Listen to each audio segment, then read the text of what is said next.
today.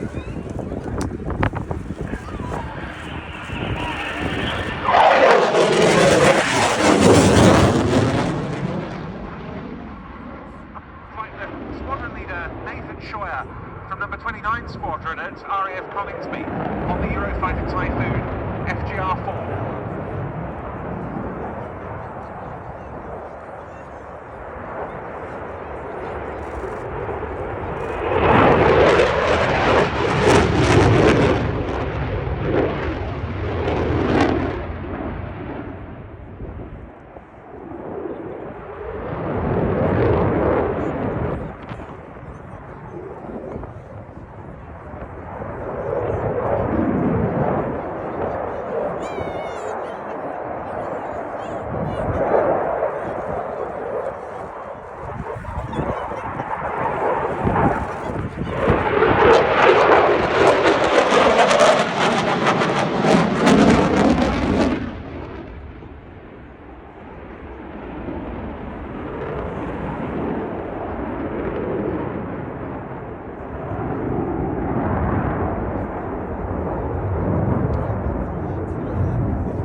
So after that 3-point hesitation roll, look to your left as Nathan repositions for his next manoeuvre.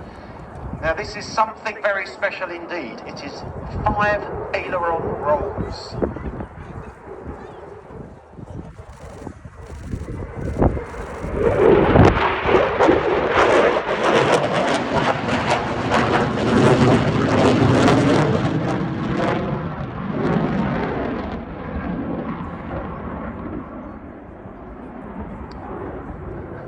Power coming from the pair of Eurojet EJ200 afterburning turbofans, 13,500 pounds of thrust without afterburner, 20,000 pounds with afterburner engaged, and it powers this aircraft to a top speed of Mach 2.